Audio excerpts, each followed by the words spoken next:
Nako, heto na po mga kaubayan, paalam na. Nag-leak na USB ni Romualdez, BP Sara takeover na. Malala na si Bangaga, Palasyo, na-shock lahat. Nako, yan po ang alamin natin mga kaubayan sa video ito. Pero bago po natin simulan yan, palike naman po ng video ito. Malaking tulong po yan. Maraming salamat po. At eto nga, bago po natin i-play ang video yan mga ka-review natin, eto. Pasadahan po muna natin itong mga nagte-trending na balita dito po sa social media. At unahin na po natin to, si Ombudsman Boying Rimulya mga kababayan. Sabi po kasi dito mga kababayan, Boying hahabulin umano ang mga nag-leak ng confidential information ng kanilang mga investigator. Nako po ha, mariing kinundi na ni Office of the Ombudsman ang pagkalat online ng mga identidad ng kanilang mga investigador. Iginiit na seryoso ang manong banta sa kaligtasan ng mga lingkod bayan. Ayan ha. Nung sila na po mga kababayan yung binalatan, no, sila na po ang ibinilad sa araw, kumbaga, di ba? Nagrereklamo na sila. Pero nung gusto nilang, di ba? Isa po si Ombudsman Boying Rimulya sa gusto no na ilabas ni BP Sara ang kanyang mga informant, di ba? Lalong-lalo na si itong si Mary Grace Piatos, di ba? Ano po ang pinagkaiba ng inyong mga ito nga investigador nga ito no? Pero gumagamit siguro sila ng confidential fund dito mga ka-review natin, no?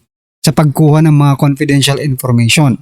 So, ang gusto ni Rimulya mga kaubayan, huwag isa publiko yung mga identity ng kanilang mga investigador. So what I'm trying to point out dito mga kaubayan, bakit hindi sila nagiging patas? No? Pagdating sa kanila, hindi pwedeng ilabas yung mga identity ng mga investigator nila. Pero pagdating po kay BP Sara, kailangan ilabas yung mga confidential investigator or yung mga CI mga kaubayan, di ba? Yung mga undercover, yung mga agent, kumbaga, di ba? O kailangan ilabas. Where in fact, sinasabi po dito ni Rimulya mga kababayan na manganganib, seryoso umanong banta sa kaligtasan nila. Alam nyo palang banta yan, bakit po dito sa impeachment mga ka-review natin ay isa po yan sa pinag-uusapan. Isa po yan sa article of impeachment, di ba? Na bawal naman pala. At banta sa kaligtasan nila, bakit ninyo pinalalabas? Dahil ba kayo ay may mas kapangyarihan pa? Mas makapangyarihan pa? Yeah. So, hindi po sila nagiging patas dito mga kababayan. Pero okay lang yan, no? Sabi nga there is always a time for reckoning mga kababayan. Ito po ang naging komento ng ating mga kababayan patungkol dyan. Sabi po dito ni Good Boy Unabia, the irony of investigating the confi funds of the BP Sara. Oo nga napakalaking irony niyan. Sa inyo bawal mag-imbestiga, di ba? Sa kanila bawal mag-imbestiga, pero pagdating kay BP Sara, iniimbestiga nila. What the heck? Are you always bending the law? Di ba? Sabi po dito ni Arlan, I guess it's the same with the informant of OBP. Correct. No? Parehas po ang parehas po ang kalagayan ng mga yan. Diba? Yung mga informant, kailangan mo talagang protektahan yan. Gaya ng ginagawa ngayon ni Rimulya, yun din naman ang ginagawa ni BP. Kaso nga lang hindi umuubra no? Hindi umuubra yung mga ni BP Sara kasi nga sila ang nasa kapangyarihan. Sabi po dito ni Gomer, sa tingin ko alam ni Rimulya yan kaso di umayon sa script nila, nagkaroon ng teknikalidad. Kaya maghugas kamay ang mga yan tapos kawawa si Porke na yan. Nako. Sabi naman po dito ni Prenz, kala ko talaga palagi si Mr. Chiquito ito. Bukod sa kamukha magaling pang komedyante. Aray ko po ginagawa na lang po yung Sarsuela ang ating gobyerno ngayon, no? Puro na lang sabi nga ng iba, parang circus na tayo ngayon no? Puro na mga clown po ang nakaupo mga kababayan. Anyway, ano po ang inyong masasabi dyan mga karibyo natin sa gustong mangyari ni Rimulya na ganun din ang gustong mangyari ni BP Sara? Pero bakit sa kanila pwede? Kay BP Sara not applicable. Aray ko po. Alright, ito pa mga kababayan, bago po natin i-play yung video, ito pasadahan po muna natin to si President Bongbong Marcos Jr. Sabi po kasi dito ng isang loyalista, no? Ito po isang content creator na si Ronaldo Tovera, mga kababayan. Hindi ko alam kung sasang-ayon kayo dito or gusto niyong sapukin ang taong ito. Di ba? Ito mga karibin natin, sabi niya po dito, kung uulitin man ang eleksyon, Marcos pa rin ang mananalo bilang presidente. Ayan mga kababayan, what do you think? Sa sinasabi po dito ni Ronaldo Tovera. I think nananaginip po ng gising itong taong ito mga kababayan. Biruin mo sa nangyayari sa ating bansa ngayon na walang direksyon ang pamumuno nila. Di ba? Gusto kung uulitin daw ang eleksyon ay mananalo pa si President Bongbong Marcos Jr. But anyway, ano po ang masasabi niyo dyan mga kababayan? Do you agree or disagree? Dito po sa sinasabi ni Ronaldo Tovera, isa pong content creator mga kababayan. At eto nga ang naging komento ng ating mga kababayan patungkol dyan mga karibin natin. Sabi po ni Shana Ainera, nanalo lang siya because of BP Sara. Ayan, nabubuking na kayo. In your dreams, Mindanaoan Solid DDS. Ayan. Sabi naman po ni Totoy, brought to you by Bayaran Vlogger. Ayan. Sabi naman po dito ni Lance, try natin kung manalo pa unless may daya na maganap. You know what? Very unreasonable, no? Itong sinasabi dito ng vlogger na ito, no, na kung uulitin daw ang eleksyon ay si BBM pa rin ang mananalo.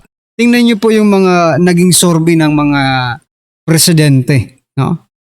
Katangi-tangi po si President Bongbong Marcos Jr. Nag-iisa lang po siyang presidente, no, na umabot po ng negatibo, okay? Ang trust rating mga kababayan. Ibiruin mo, mas malala pa yan. Mas okay na nga yung zero yung trust rating mo kaysa po sa negative pa yung trust rating mo. Di ba? Tapos sasabihin nyo ngayon, pag inulit po yung eleksyon, siya pa rin ang mananalo. Parang walang logic. You can't justify, no, yung claims niya. Hindi niya po ma-justify. Alright? Sabi po dito ni Anthony, walang duda, landslide ang kalaban, lahat ni Kong Miao ang kalaban. Ayan mga kababayan. In your dreams, sabi naman po ni Nesha. Ayan, sabi ni Margie Mateo, is big, no? Ayan, napakalaking hindi raw mga karibin natin. Alright, ano po ang inyong masasabi dito mga karibin natin sa sinasabi po ni Ronaldo Tovera na kung uulitin daw man ang eleksyon, Marcos pa rin ang mananalo bilang presidente. Just comment down below mga karibin natin at eto na nga, pasadahan na po natin yung video, pasok. Eto, galing ito sa isang reliable person. Romualdez, nagbabala, ilalabas na ang USB. Okay, nalalaman natin, makikita natin kung sino ang kukurap dahil alam ng lahat, maraming ebidensyang alam itong si Tambaluslon. Seriously, ako, napakaganda po ng pagkakataon ngayon. Ito na po ang nangyayari. Nakakatuwa po dahil alam naman natin, ang mga traidor, magtatraidura. Sino-sino pa ba ang nakikinabang dyan? Tandaan po natin, ang mga swapang sa kapangyarihan at pera, may problema talaga sa personalidad yan. Kaya, naku, abangan ninyo. Ako'y nagpapaalala, napaka-importante. Sana pagpasok nyo pa lang, i-like nyo po agad itong video na ito. Ito, konting lambing. Libre naman po yan. I-like nyo lang itong video na ito, o itong vlog na ito, i-like nyo po. Ito ang balita ngayon. Trending at pinag-uusapan ngayon sa mundo ng social media. Ang tiumano'y balitang. Ito ang balitang dapat malaman ng taong bayan na pilit tinatago at pilit ayaw di umanong ipalabas ng mga bayarang media sa palasyo, kamara at senado sa publiko. Pero bago ang lahat, kung bago ka pa lamang sa channel na ito at kung gusto mo ang mga balitang politika, ay please huwag kalimutang mag-like, subscribe at i-click ang notification bell para mas maging updated ka palagi sa lahat pa ng mga bagong video na i-upload namin. At ito na nga mga kababayan. Stress ka? Ha? Mangangayayat ka sa kulungan. Tandaan nyo, it's ticking. Tick-tock, tick-tock, tick-tock. Ano bakit? Palapit na tayo sa 2028. Himas rehas kayo mga animal pagdating ni Sarah. Yun nga ang masakit dito mga kababayan, no? Palapit na po ang 2028, no?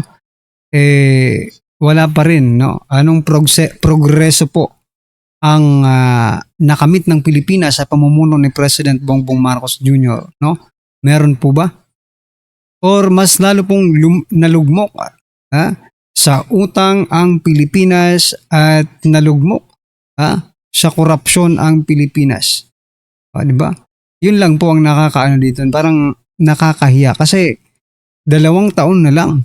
Di ba? Dapat mayroon na po silang naipapakitang mga legacy project.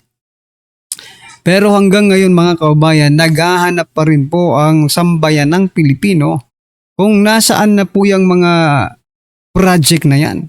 Kasi ang alam lang po ng taong bayan na project ay yung mga ghost project. Aray ko po. Hindi naman po yan ang ini-expect ng taong bayan na mga ghost project. Kundi yung mga actual, yung mga nakikita at magagamit ng taong bayan ang hinahanap na mga project, mga karibi natin. TikTok. Stress yan eh. Depress, kita mo nangayaya to. Baboy yan eh. Sinabi mo yan ha? Tandaan nyo to. Mark my word. Aaraw-arawin kita. Kasi ano sabi niya? Hindi na ako mananahimik. I will face this head on. Pag nanahimik Sana ka, lang. alagyan ka na naman ng maleta. Pag nanahimik ka, nag-usap kayo ng magpinsan, hati na lang kayo sa korupsyon. Sinabi mo yun, hindi ka na mananahimik. Paalala nyo sa akin ha, sa mga manunood ko, sinabi niya, hindi na siya mananahimik. Tingnan natin. Baka kasi nananakot lang tong animal na to dahil hindi siya pinalis. Napapansin niya na, uy, pambihira. Ako ang ituturo dito ha. Kung ituturo nyo ko, idadamay ko kayong lahat. Kaya magsasalita ako. Pananakot lang. Kaya wag kami. Maalalahanin ako sa ganyan. Hindi ka na mananahimik ha. Today, I'm taking this opportunity to speak directly to the Filipino people. From the start of this controversy, I've been cooperative.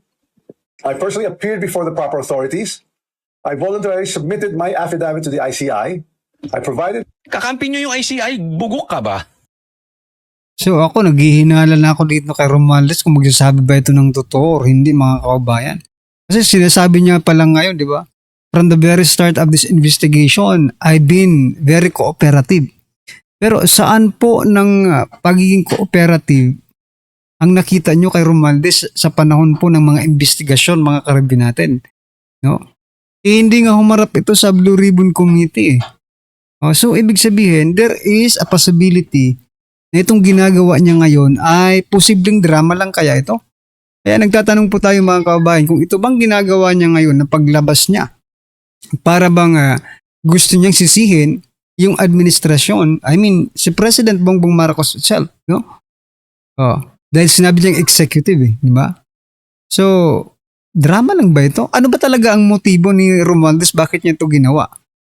Kasi in the very first place, mga kababayan, alam naman po talaga natin na hindi po ito nakipag-cooperate, no? Sa mga totoong investigasyon patungkol po dito sa flood control scandal na ito. Hindi nyo nga tinelevise yung investigasyon eh. Huwag mo nga ipinagmamalaki na nagsasubmit kayo sa authorities. Kung ikaw ay nagsasubmit sa authorities, alam mo na gusto ng taong bayan humarap ka sa Blue Ribbon Committee. Magpaimbestiga. Magkusang loob ka na. Huwag ka magtago sa pantalon ni Tito Soto at ni Ping Lacson. May paganyan-ganyan ka pa. Di sana kung talagang gusto mo magpaimbestiga, nagpunta ka ron, puro ka excuses. Huwag mo nga kaming binabuhaya. Ginagawa mo, alam mo yung mga sinasabi mong yan?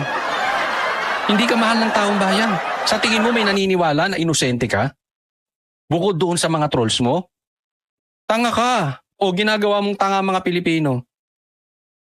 Actually, mga ka-review natin, nabanggit po ang trolls. Trolls are not loyal to their employer, no? Trolls are loyal sa pera. Pera po yan sila di ba? Kasi kung loyal ka from the very start, no? Kung anong prinsipyo mo bilang isang content creator, bilang isang vlogger, no?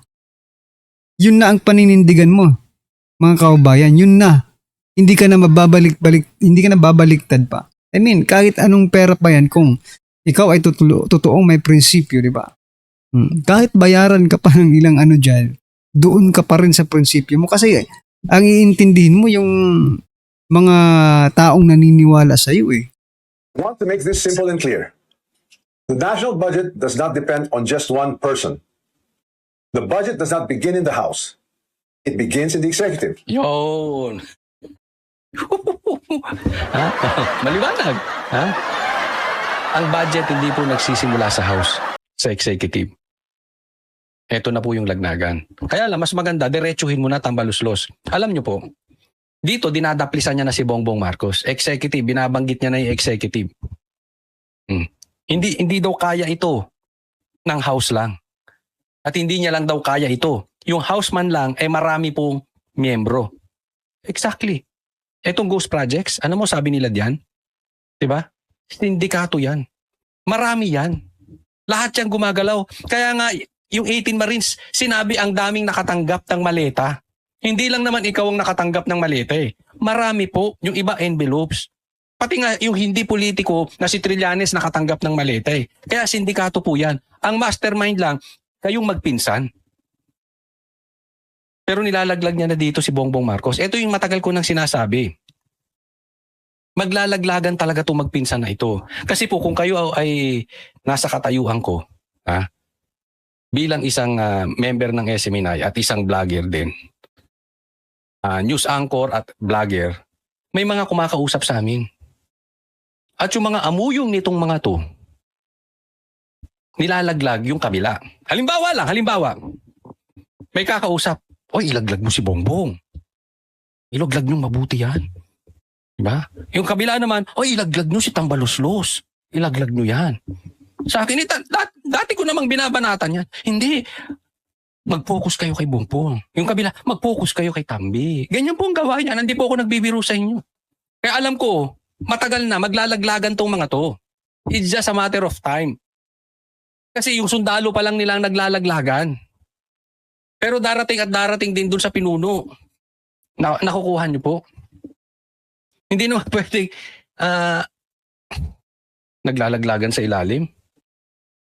Anyway, ano po ang inyong opinion, reaction patungkol dyan mga kababayan? Just comment down below. At syempre, huwag pong kalimutang i-like ang video ito. Malaking tulong po yan. Maraming salamat po.